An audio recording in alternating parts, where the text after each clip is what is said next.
Those are my words exactly. In the Morelos Mountains, campesinos are planting their fields, where the ghost of Zapata rides a horse that can still outrun the wheel. High in the sky above and clear outside is the free Mexican Air Force flying tonight. Way up there in Kentucky, a cowgirl is cooling her heels, remembering that God gave us herbs and the fruits of the field. But a criminal law that makes outlaws of those seeking life make the free Mexican Air Force Escalito riding his white horse. The free Mexican Air Force is flying tonight, flying so high. Yeah, yeah, yeah.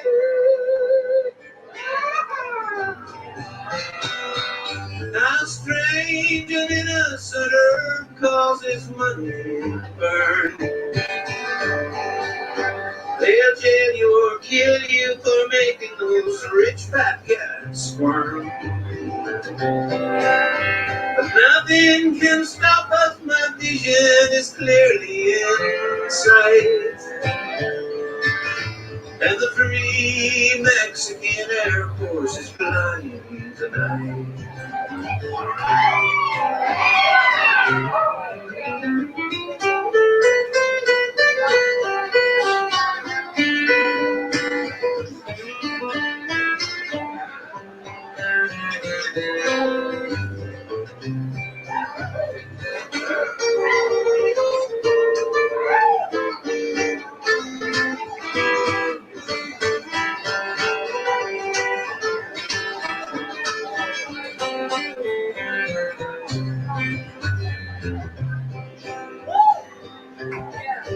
While we smoking colitas, federales are loading their guns, blowing smoke from their six-shooters, spinning their barrels for fun. Contrabandistas, banditos of life,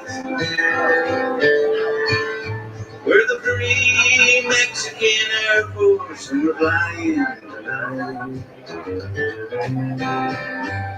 And high in the hills we are harvesting sweet sensibility.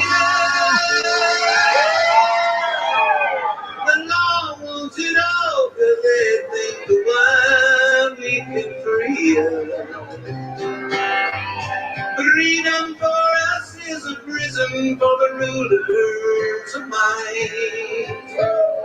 That's why the free Mexican Air Force, Escalito riding his white horse. The free Mexican Air Force is flying tonight. Everybody flying so high. Yeah, yeah,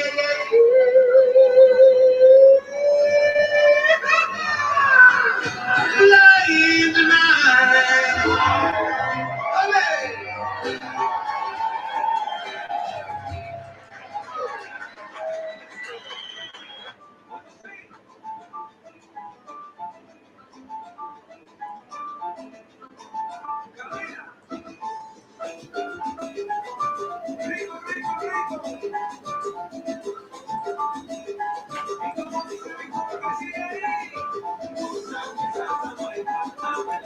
Good morning.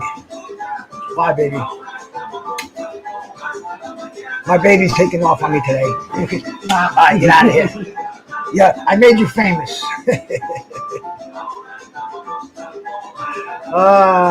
Good morning. Good morning, anybody that came in here, man. Bruce Gas over here, man. Bruce Gas.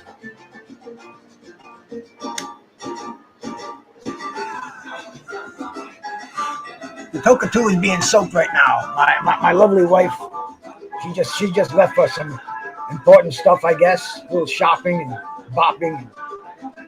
Whatever them ladies do when they go out.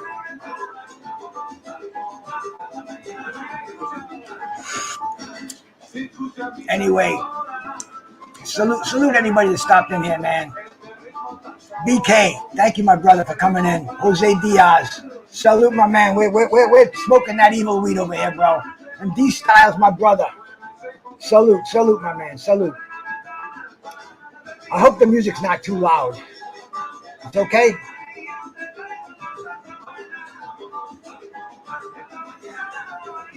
I don't usually smoke these reefers, but like I said, man, the Tokatu is being cleaned. It's soaking right now. And sliding counter, salute.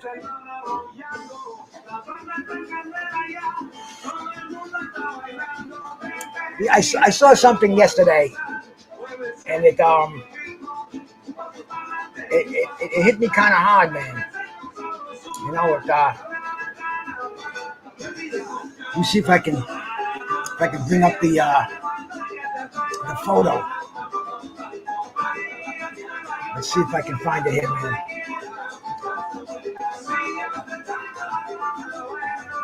Yeah, right here.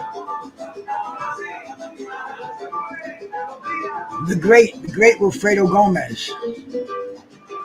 I don't know how many people have seen Wilfredo Gomez, but man, he was one of my heroes growing up. This guy was knocking out everybody, and he was a mean little son of a bitch too. He was not only a fantastic fighter, but he had an attitude. He had that dude, bro. George H, man, thank you for coming by.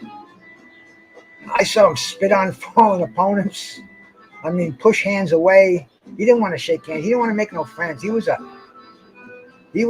called him the bazooka because he had a right hand. He had a left hook. I mean, he was just powerful, aggressive and powerful, and very, very much in demand.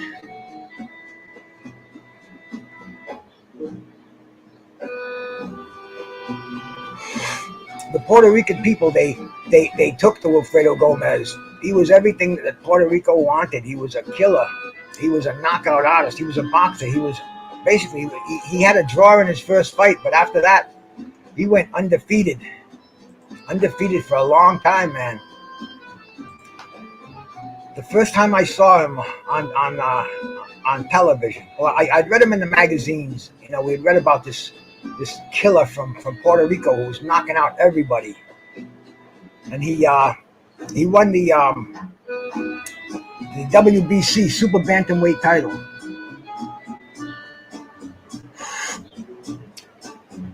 That was May 21st, 1977.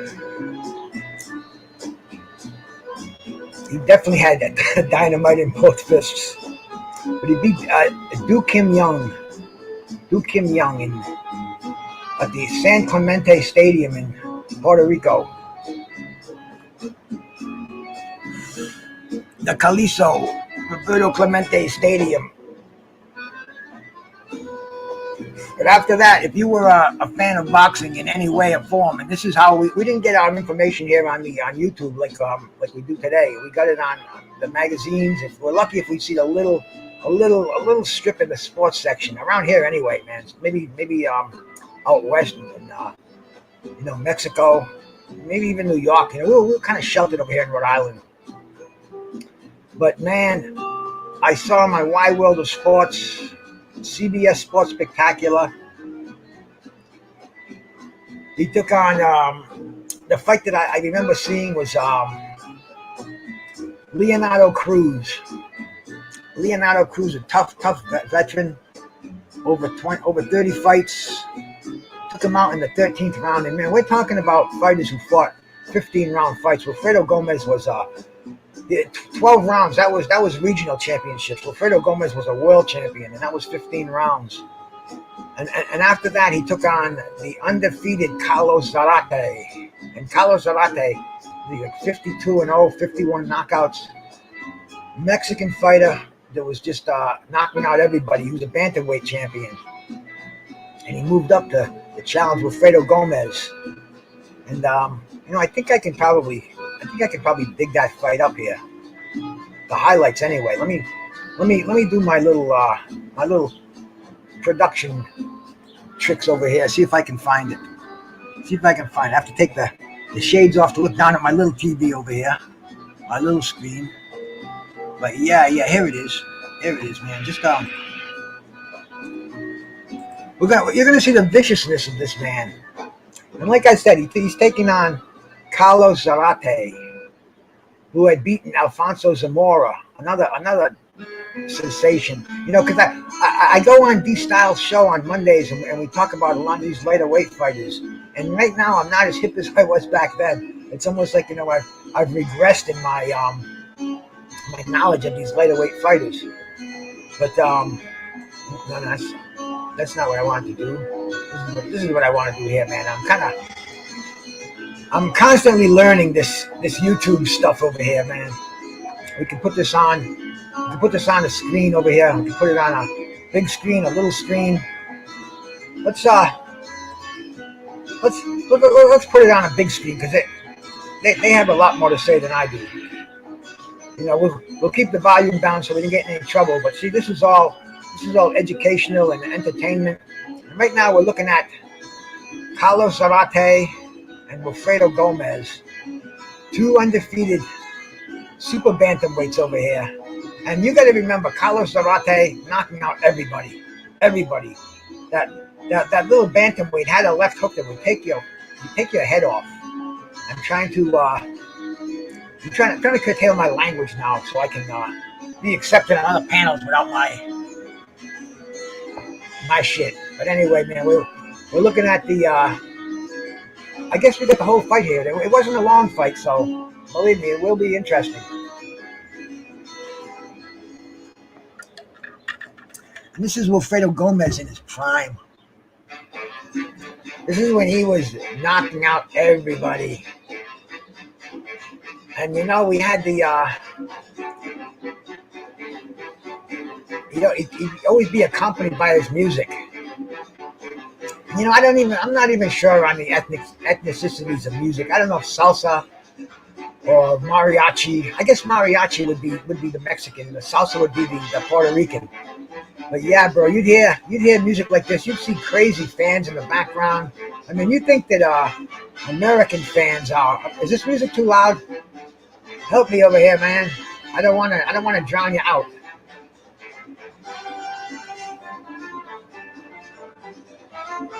Yes, he was, bro. He was a favorite when he went in to fight Salvador Sanchez, and that was an event. We cry about pay-per-views today, and that was a pay-per-view that I had to buy. I'm a streamer, and before that I was a black box man, and I got everything for free. But when they had when Wilfredo Gomez fought Salvador Sanchez, we didn't have the internet, so streaming was out of the question. And I had the black box, but this was broadcast on a new thing they were trying out. It was called Preview. It was like $17.95 a month. You had to have this little antenna on your roof and a little a converter box in your house. But anyway, it wasn't available in my area. The next town over, my buddy Digger, he had it at his house, and we paid for it because there was no way we could fuck around with this new technology yet. And man, what a show! And the thing about it was, this fight was less than a month before the Great Welterweight fight, Sugar Ray Leonard and Thomas Hearns, which was also, of course, it was a pay-per-view run with the same system, the preview over the air. I guess it was pay-per-view. I guess it was the early stages of pay-per-view, because before that it was all closed circuit. 86 boxing, my brother, salute. And now now we could get these things delivered into our home, which was, Bob Arum, he didn't like that. he did not like that. He said, what? You're gonna get a bunch of guys together and buy a pizza and spend $50 and see a fight? Oh no, I want them at the closed circuit theaters. I want them paying $25 to sit down and watch these fights. But Bob Arum, he learned fast that you're not going to beat technology. And so anyway, man, we went down to my buddy Diggett's house. We went out to dinner first of all because Salvador Sanchez and Wilfredo Gomez. Because see, this fight legitimized Wilfredo Gomez because Carlos Zarate. You go back in the annals of the bantamweight division, and he could possibly be considered one of the greatest bantamweights of all time. And I don't remember the odds of this fight, but I do remember that Carlos Zarate. Most people in boxing thought Zarate was going to knock this kid out. Wilfredo Gomez, the bazooka, and he showed us a lot of stuff in here. He stayed away from that vaunted left hook of Zarate. He got tagged a few times, but he didn't succumb. And we talk about weight bullies and things like that. See, Zarate was the 118-pound bantamweight champ. Gomez, the super bantamweight. And what is that? A 121, I believe. And we're talking about a small amount of poundage, but when it comes down to a small frame like that, and you're talking 5 pounds of muscle, I mean, bro, you take 5 pounds of beef. You're not gonna you and your best big hombre aren't gonna sit down and polish off 5 pounds of beef. So that's a good slab. It's a good chunk. 122. All right, brother. But 118 to 122. So that's 4 pounds, and 4 pounds is a lot when you're on that little scale right there. But you can see Wilfredo Gomez is using his size, his power advantage, is putting Zarate in the corner, which is what Zarate does, and he's imposing his will on the undefeated knockout artist Carlos Zarate, who's not going down easy over here. This was a huge fight at the younger weights. And 1977, 1978, those were fire times, man. For me, anyway. But for boxing, yeah. Because like I said earlier, it was the advent of pay-per-view home theater, they like to call it. And so they tried to get a lot of fighters tried to make the grade, but a lot of them couldn't, man. This was an era where we were fed free fights, and even HBO was only in its inception. Very few communities had HBO, so cable was still coming down the road a couple of years. So we had if we wanted to see these major fights, we had to go to usually an arena, a civic center, a movie theater, and this was new stuff.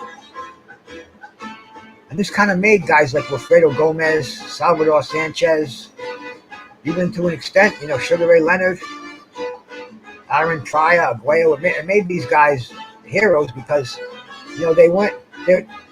We were introduced to them on the on free television, but as the platform ascended, so did these fighters. And we saw the advent of pay-per-view superstars. We saw Larry Holmes when he was you could see him on a Sunday afternoon defending his title. And then he realized his worth. He told Don King, "Whoa! I'm the attraction here, Don. You're not." And so this was kind of where the fighters are. They got their worth. It was almost like free agency, if you will. We saw fighters getting multi-million-dollar purses. And it's funny because, what they're asking today and what these guys were making 40 years ago, they were making the bag 40 years ago. These fighters today are asking for almost the same thing. Nelly Content, my brother, salute. I'll see you everywhere, man. I want to make sure I got you wrenched up over here because I like to wrench everybody up over here. We're all created equal in my platform, and I don't see any bullshit over here. I like to thank everybody. The least I can do is tighten you up. And get back to my own guys. So many people going live today. I click my the sites that I'm on, and I'm over here and watching. I'm usually watching different people at this time, but I'm gonna after this fight's over, I'm just gonna explain to you why I had to put this live out. And water, man, water, the key. Drink more water. And watch Wilfredo Gomez really with a slugfest with these. They call Gomez and Sanchez the battle of the little giants, but this was the first battle that I saw. I mean, they had the Zarate beat Zamora, and now Zarate is fighting. He's fighting somebody who, this was once again, man. This is Mexico against Puerto Rico. A lot of culture going on in this fight, man. This was a huge cultural battle. The round is over, and Wilfredo Gomez being helped back to his corner, man. These were warriors, man. These guys were warriors. And Carlos Zarate is going out aggressively, but Wilfredo Gomez, man, this man had dynamite in his fists.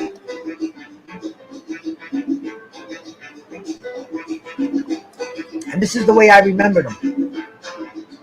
Up until recently. Because it's like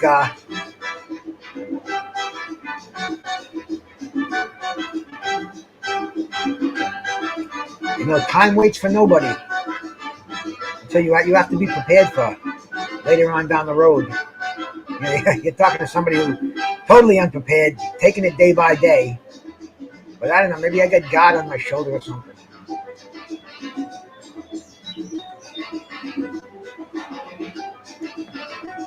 Zarate with that left hook, and Gomez is holding on because, man, Carlos Zarate knocking out everybody.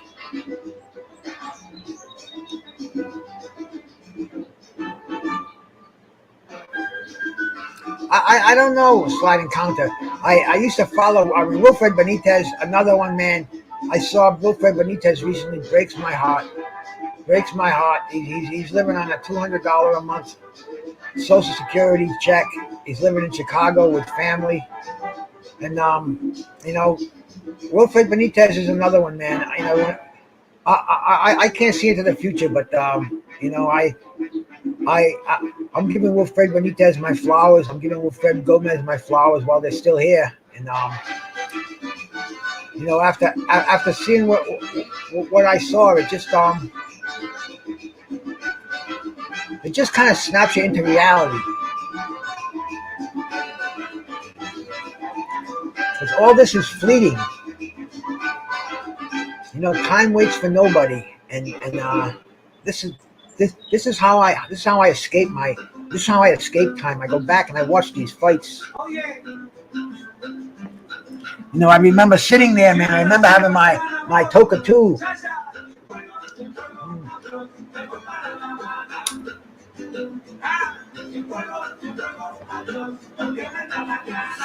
Or a mini to smoke over here like I'm doing today. Because I don't like to come out without that Toka 2 glistening. But here we go, man. Wilfredo Gomez. See, it's strange, man. You had Wilfred Benitez and Wilfredo Gomez. A lot of people mistake that. Here we go, man. Gomez has got him on the ropes. He's just unloading body and head with the bazookas.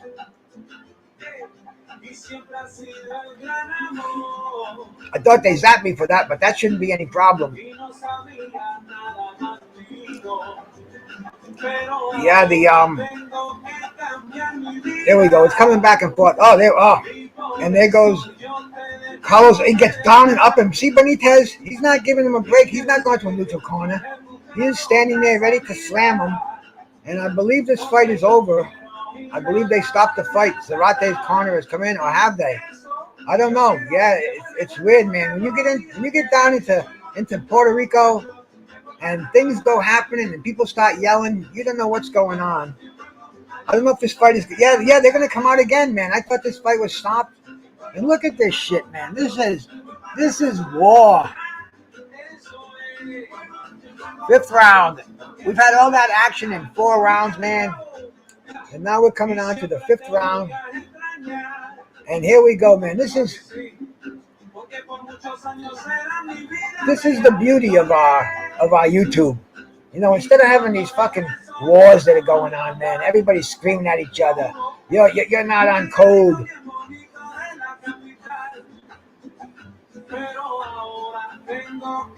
You're drinking the Kool-Aid. There we go, man. See, this is what it's all about. Boxing, man, honoring the boxers who are still with us. Oh, and look at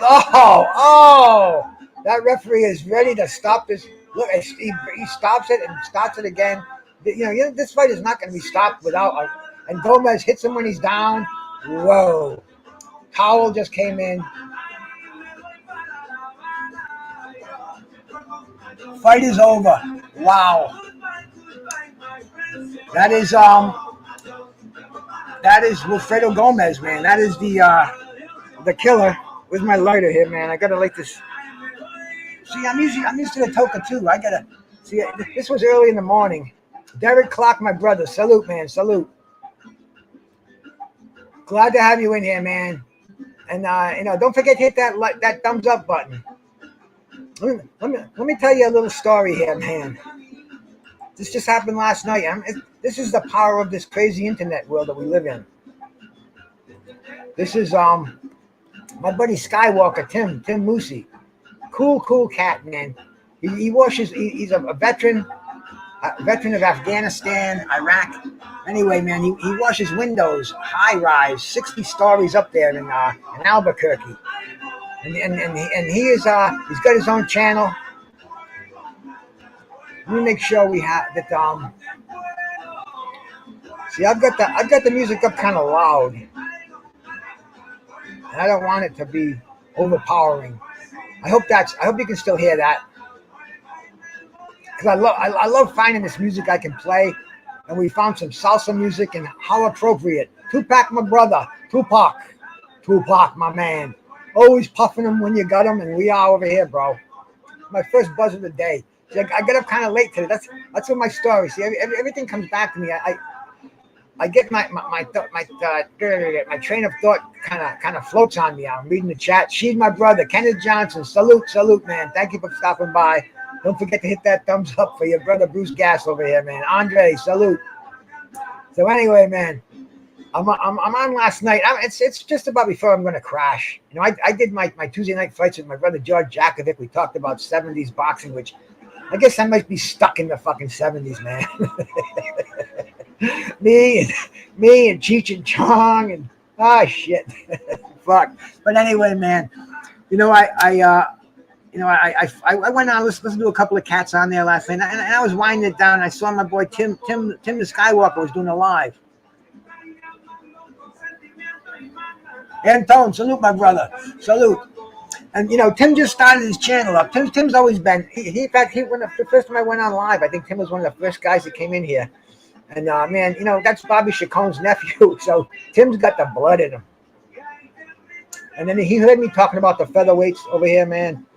And he told me his uncle's Bobby Chacon, and we hit it off. And anyway, man, he did a show last night. Just started his channel. I think he had about 135 subs. And he's talking about the Filipino boxers, and he's showing some of the cool shit, man. Showing some Filipino fights. And I'm looking at his numbers. He's got 35 people watching him, and I'm like, damn. He wanted me to come up, and like I said, it was 11:15, and I have to get myself to sleep kind of early. No, man, I'm Irish and Portuguese. And I have a couple of things. I got to do one of those tests. I don't know what I am, bro, but I'm a human being. That's the way I look at it. In fact, it's weird because it's only until YouTube come out here. I didn't think about ethnicities in boxing. Even a white guy against a black guy. I was telling George last night, man. We were watching Jerry Quarry and Ron Lyle. And when I was watching those two fight, I didn't even think of the fucking. It's a white guy and a black guy. It was two boxers and boxing to me, man. And then I love the Puerto Rican people. I love Puerto Rican food. I love Puerto Rican fighters. And hey, if I can represent them a little bit, man, maybe I do have a little Puerto Rican in me. I don't know, bro. I don't know. Montezuma's boxing. Shout out, brother. Shout out, man. Respect to you, man. My brother, Big Texas. Salute, man. Salute. Salute, my brother. Oh yeah.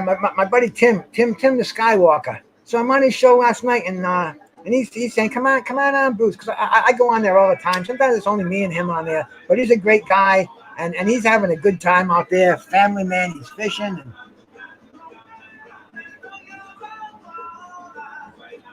got to get a few more tokes on this bad boy. Smoking a little sweet diesel for breakfast here.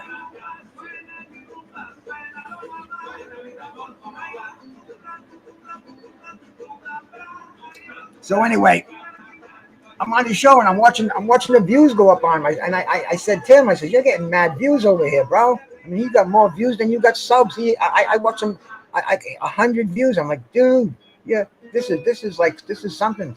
So he's like, oh, come on, because Tim's new at this, and he kind of he gets nervous. Like I can see it, bro.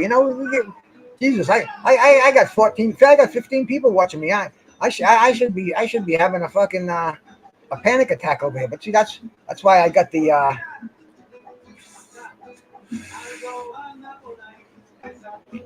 pinch between my fingertips. My anti-anxiety meds, my pain, oh, fucking pain. I was in such pain last night from my shoulders, man. Fucking arthritis kept me awake all night long. And usually it doesn't. Usually I fall asleep, but I don't know, maybe it's the weather, the humidity. I had to put some lidocaine on there this morning, and I almost took an Advil, but I said, nah. I don't like putting foreign substances in the body, so anyway, man, I'm watching Tim, and I said, Tim, you're getting 100, you're getting 200, and I said 300, and I'm fucking typing in the chat, and he's like, oh,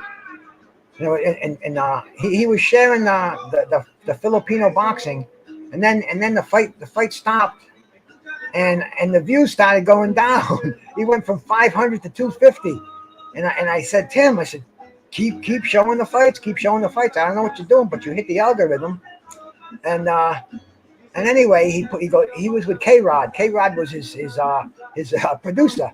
I love having a producer myself, so I got to do it most of the time myself. But I go to Matt Chad's, and he's got a slow computer, so I'll put a fight on and share it with him. And anyway, bro, we had some good. Maybe Nelly, I could do a show about that, man. I was on prescription pain medication for years, bro. For years, man. I'm talking probably as many years as a lot of people out there have been alive. But I hope I graduated from that. I haven't touched any of that shit for many years now. And this is my medication, my pain, my anti-anxiety, my social, and coming on here. But anyway, bro, Tim's is going up, and when he put a fight on, it's going up again. It's like up to 500, and he's like 700, 800. I'm like, Tim, what the fuck is the internet broken? I said, you're gonna hit 1,000. Bango, he's got 1,000, and he's like, oh, Bruce, come on out here with me. I'm like, Tim, I can't, bro. I'm ready for bed. My dog's outside, and Mr. Boxing today, number 2, bro. Thank you so much for coming here, man. Thank you, brother. Thank you, man. Mr. Boxing today, man. Anybody out there who isn't sub to this brother, because this is this is one of the guys who I watch him and I say, I want to do stuff like that, and you come on here, and I'm not a historian by any means. I used to watch a lot of boxing, and I'm lucky enough to remember it all. And I got a little bit of articulation, and people kind of like to watch me when I'm up here. So I love sharing these memories, keeping these fighters alive.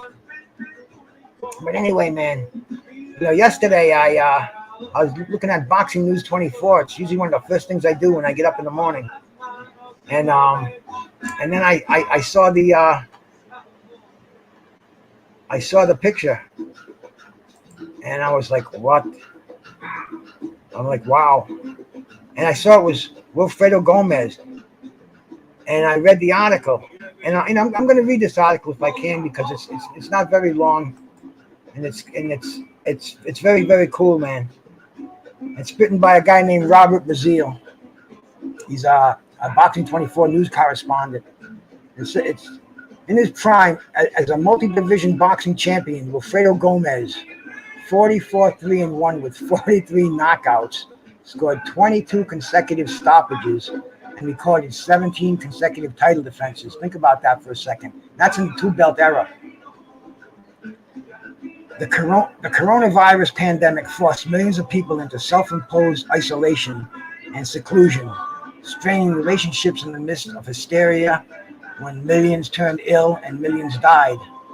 Relationships and logic got lost in the pandemic of the pandemic. And as direct consequences of the pandemic, there were many emotional casualties. Many innocent people, particularly those in need of home care and specific medical attention, got lost in the fog of the moment. And one of those lost souls, tragically, was Wilfredo Bazooka Gomez. And on March 2nd, 2020, Puerto Rican police were finally allowed access into a home where he was rumored to be located by his girlfriend, identified as Diane Selvia Villalobos, who at first threatened that she had a firearm and had cut off access to Gomez after gaining access to his finances. Anyway, police found Gomez, age 65, bro. That's, I'm 66. I'm 67. I'm sorry, man. But anyway, man, that's why I relate to these fighters, bro. Anyway, police found Gomez, age 65, who suffers from a speech impediment incurred from a boxing injury to his throat during his career's later stages. Bearded, disheveled, unkempt, dirty, face and legs swollen, and living in squalor, and removed him by ambulances to a psychiatric institution. Required medical treatment, had apparently long not been maintained. And for those familiar with the dark side of boxing, from Gerald McClellan to Wilfredo Benitez, to Wilfred Gomez, to Jerry Quarry, life after boxing can be one of a medical and financial disaster. Organizations such as Ring 8 and Ring 10 offer some hope to down and out fighters, but down and out fighters like Gomez, long forgotten, susceptible to being used, abused, and neglected. In Puerto Rico, where Gomez remains such a public figure as former members of Menudo, I mean, he's a king over there, and Gomez is lucky to have had persistent family members and friends who still cared about him, even when his mental decline separated him from those who still love him and cared for him. For athletes in contact sports, it's not how much makes the critical difference. I can't read it anymore. But there's only another paragraph, and it ends with the word boxers like Gomez must not be forgotten. And man, if that doesn't say it all, man, because I read this and I just kind of got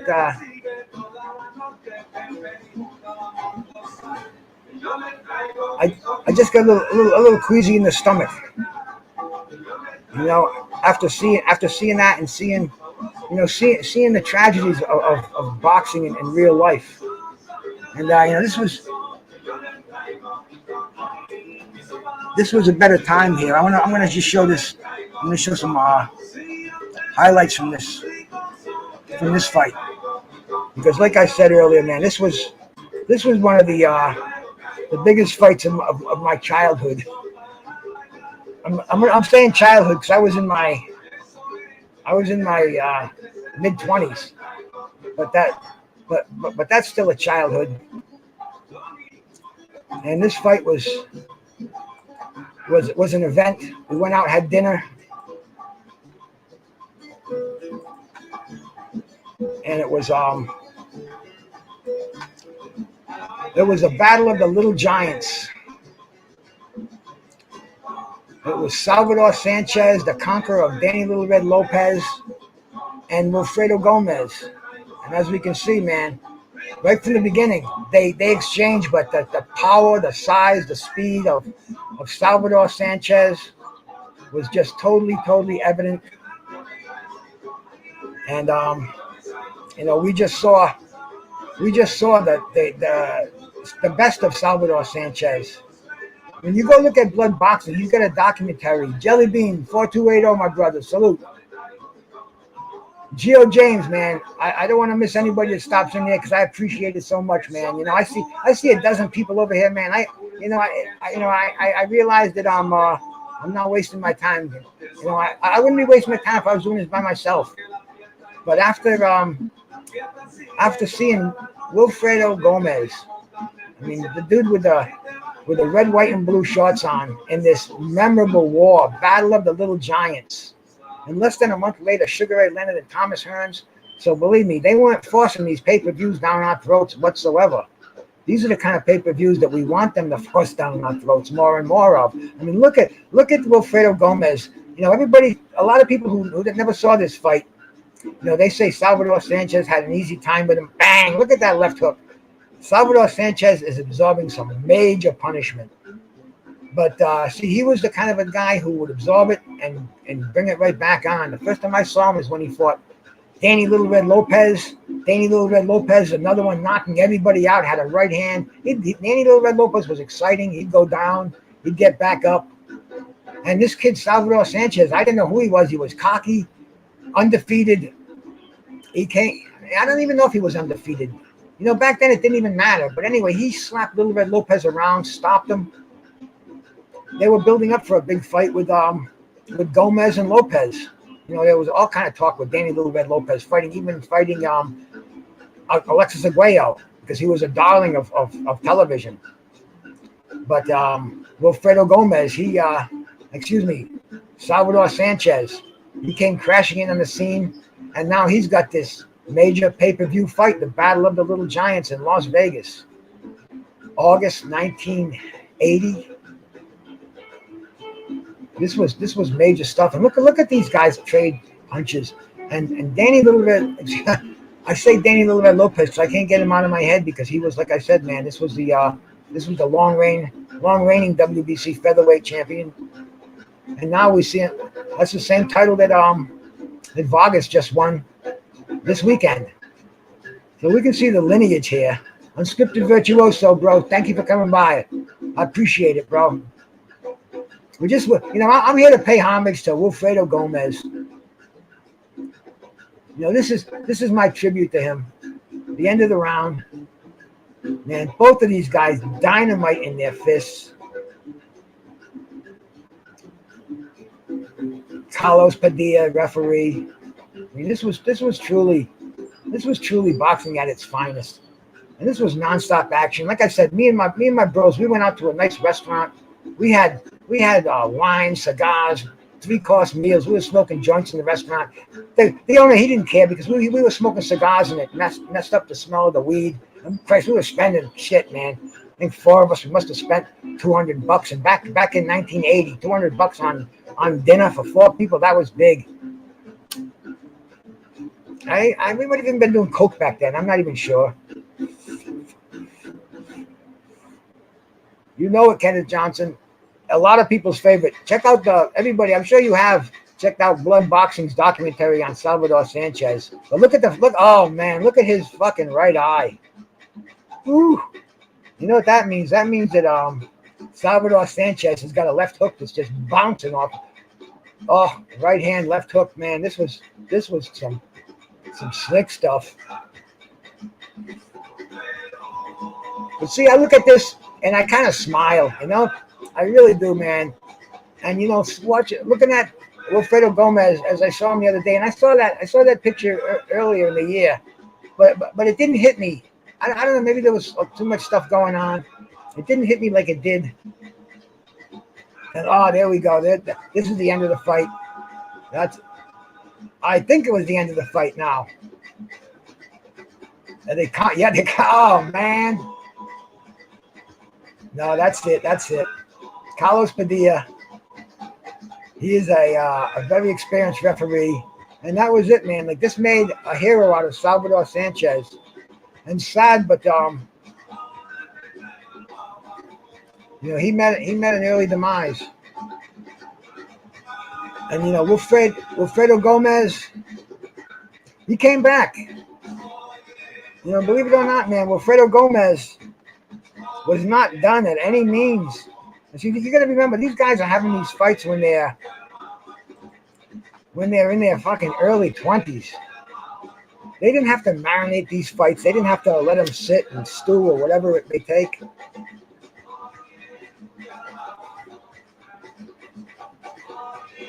One joint here instead of having my usual Toka 2. I kind of said this will be like my timing. When this joint's not done, it'll kind of be so I don't start getting redundant over here. And you know, what I have to do is I have to upload these and put them on. But I tried that once, and I thought I uploaded the whole show, and then I went to play it back, and I didn't even do it right. So you know, the easiest thing for me to do is do a live here, and then I don't know. It's what I know, and I get the message across. I'm trying to. This is Wilfredo Gomez. You know, look at after he fought Salvador Sanchez. Let's take a look, man. Let me go look at his record because you know, like I said, I'm not a historian. I see and then I remember because I have, you know, so many fights I saw. You know, I've seen fights live where. You know, I was thinking about it the other day, man. I saw, you know, one of the fights I saw live. I haven't been to a lot of them. I haven't been to fights like some people have, man. But I saw Sugar Ray Leonard and Floyd Mayweather Sr. And I was trying to think of the undercard, man. The only undercard fighter, it was Roger Mayweather was there. I think it was his last fight. But see, so this is why I'm fortunate enough to have the box rec on my small screen. And I don't even have my other one open. But anyway, man, I can look here. And after Salvador Sanchez, he fought a guy named Jose Gonzalez, 0-3. That was a 7th round knockout, TKO in 7. But it was in San Juan. It doesn't have any doesn't have how long the fight was scheduled for. It's one of those weird things. But then he went on. He fought Juan Mesa. I don't know if that's Juan Kid Mesa. Yeah, it is, man. Juan Kid Mesa, very, very tough fighter, bro. 37-4, very tough fighter. And we're moving into the junior lightweights over here now. And then, okay, man. Then he fought Juan Antonio Lopez, 1982, and I remember that fight. That was on the undercard of Jerry Cooney and Larry Holmes. See, all these things when I see them on paper over here, well, not on paper, on the screen, then I remember them. And then in his next and in that fight he won the super bantamweight title. So once again he's got a championship on him. And he vacated that title and he fought Lupe Pintor. And I think that was on the undercard of Thomas Hearns and Wilfred Benitez. I'm seeing the date on here. That was December 12th, 1982. And I remember that fight being an undercard. And that was, at the Superdome. Yes, sir. That was on the undercard of Hearns and Benitez. And, you know, Gomez vacated that belt and he moved up to featherweight again. After the Sanchez fight, he went back down to junior featherweight. And now he vacated that belt, and he's moving on. And he fought Juan Laporte. Juan Laporte, a great fighter, out of New York, Puerto Rican fighter, and he beat him on a unanimous decision. We've seen Juan Laporte. I think he fought Sanchez, or he was scheduled to fight Sanchez. Might have even been a rematch. And Juan Laporte, tough kid, won himself a title, lost to Wilfredo Gomez. Then he fought Azuma Nelson. That was an unbelievable fight. He got stopped in the 11th round. That's one that we could, I could put on there. But, shout out to Wilfredo Gomez, man. But that didn't stop him, man. He went on and fought Rocky Lockridge. Tough Rocky Lockridge, man. If you've never seen Rocky Lockridge, you go look at the fight with Roger Mayweather and Rocky Lockridge. See, these are things where I see Rocky Lockridge's name down here, and I remember, man, him coming in there and he just, oh, I don't even want to spoil it. It's history, man. But anyway, he came in the ring, Rocky Lockridge, and he just decked the boisterous Roger Mayweather Jr., who was going out there, with the sunglasses on and really trying to be the man. And Rocky Lockridge came in there, and it was incredible. Anyway, shout out to Rocky Lockridge. He won the super featherweight title, and I believe it was in that fight. He loses it over here to Wilfredo Gomez in Puerto Rico. And he fought Alfredo Lane, another former titleist, and he lost to Alfredo Lane. So, Wilfredo Gomez, in a lot of part of his career, was inconsistent. And, he kind of faded off into there. He won 2 more fights.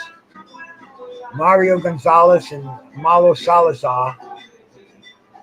But 1989, Wilfredo Gomez was in his early 30s, and he hung it up. It's what they did. But man, Wilfredo Gomez, he's a hero. Let's not forget this great fighter, man. And other fighters too. Let's not let what happened to them happen to Wilfredo Gomez. This is Bruce Gas over here, man. Been on for a little bit, and we're only here for one thing. And wait a minute. I'm not going to go off yet. I see my brother just stepped in the back, and then my man from Tuesday Night Fights, my brother George Jakovic. George, I was just going to tap out over here, bro. You're going to give me some renewed vigor. What's happening, brother? I couldn't let it go by, man. Wilfredo Gomez. You're remembering these great fighters. I remember Sanchez. That Pintor fight. The fight with Lupi Pintor was one of the best fights I ever saw. Gomez and Pintor. And you talked about Lockridge. By the way, Rocky Lockridge, I think, got robbed when he fought Gomez. I loved Rocky Lockridge. But Gomez, great fighter. And if you didn't read, Christian Guides has a book on Gomez. It's really good. This author wrote a book on Duran. He wrote a book on Hector Camacho. Show that book again, George. Check that out. A Fire Burns Within by Christian Guides. I'm not trying to say his last name, but it's a great book on Gomez. And I'm glad you're talking about a guy that obviously needs help now. He's a great fighter. He's a Hall of Fame fighter. That's what you do, man. We don't forget these guys. No. I hope I did him justice. Mario, my brother, salute, bro. That's my man, Mario. I do the remember I was telling you about that Monday night show I do, Afterburn, Aftermath. I can't remember what it is. And Mario's one of the brothers who does it up there with me. And like I said, it's kind of what I like to do, George. I've been through the rigmarole, getting blocked and getting tossed off panels, and thrown in the background. And I go on there with people who know boxing. We've been through the rigmarole. We're almost adults. I hate to say it. Carlos Mendoza, my brother, salute to you, man. We're almost adults, but we can come on here. We can talk boxing, and I just wanted to come out here and do my best to to give props to the one and only Wilfredo Gomez. I hope I didn't embarrass him. Hey, listen, how? I mean, you're talking about a guy that a lot of people don't talk about anymore, and he is a great fighter. Like, say what you want, he is a Hall of Famer. He's a great fighter, and the beauty of YouTube, you can go back. You showed some of the fights. You can go back. I would suggest to watch that Gomez Lupi Pintor fight, which is crazy because, like you said, it was an undercard. It was a much better fight than the Hearns Benitez fight. That stole the night, that fight. I mean, that sucked all the energy out of the room when Hearns and Benitez fought. But that's a great one, and I love this stuff. I love shining a light on these guys. After seeing that article yesterday, I said, "This is we do that Tuesday night gig, and I didn't want to do it on Tuesday afternoon, and Lord knows this old man's got to get his ass to bed after 10 o'clock, so I didn't want to do it last night. But man, I don't know if I told you, my buddy Skywalker Tim Lucy, Bobby Chacon's nephew, he just started a channel. I know. And he had about 133 subs yesterday, and he did a tribute to the Filipino boxers last night. He was showing, he was talking about Pacquiao and all the, and I watched his viewership went up. I looked at it this morning, bro. He had 45,000 viewers last night. Isn't that like, whoa? So did he get a lot of subs out of it? He got a couple of hundred more subs than he had, Good for him. and I even picked up a sub because he kept telling me to come on in, but it was midnight, and damn, my eyes would kind of like fading on me, and I listened to it as long as I could, and I turned on and I saw him up to 1,000 subs and up to 2,000 subs, and when he stopped showing the fights, the sub count went way down, and then I said, put him on again, Tim, put the fights on. He put him on again, and he'd get. When I tapped out, he was up to 4,000 subs, and I got up this morning and I saw 40,325 hits on the show last night. I'm like, wow. He got into the algorithm, I guess. It's a funny thing, man. This YouTube world and all the algorithm. I don't quite understand it. Look, but we just like talking boxing, man. We pick our topics and talk from the heart. That's what more can you ask for? That's it, bro. And that's what we tried to do today. Just to maybe spark a little bit about the great Wilfredo Gomez, and people can go back and look at his fights and just judge for yourself. Just and like we try to do. And it sounds cliche, but we like to give them their flowers while they're still here. And I hope somehow, like and share this video. I hope it goes out to somewhere. Maybe Wilfredo Gomez will see it, which would be, it would just make it, it would make it just so perfect. Anyway, George, my throat's dry, my head's high. Yeah, I just want to jump in, man. I appreciate it so much, brother. Yeah, absolutely. I appreciate it so much, man. But I'm going to get out of here, man. Anybody that came in here, thank you all for coming down. Mario, I see you in my StreamYard, but when I go to my YouTube, I don't see you in here. It's weird, man. I don't get it. I don't get it at all. George, are you in on YouTube right now? No, but you're not seeing Mario? No. And Mario's my brother. I want to wrench him up. But like I said, bro, I can't see him in there. And I'll do it when I do the replay, because I'll probably put my headphones on and go for a walk and listen to this later on and have a good laugh, see what kind of a fool I made out of myself. But anyway, George, I'm getting out of here, man. Thank you everybody who came down here to see me, man. George, my brother, peace to you. Yes, sir. Everybody out in that chat, man. Peace to all you guys. Salute, ladies and guys. Don't forget, Tuesday night fights. Me and George Jakovic, G5, Mad Chatty. Mad Chat fell asleep last night. Mr. Doc came in and took his place. We like to bring it real over here. I was still stuck in the 70s, so I had to do this. I'm going to try to bop out into the 21st century again today. And George, my brother, I'll see you later, man. Sounds good, man. Peace. Yep.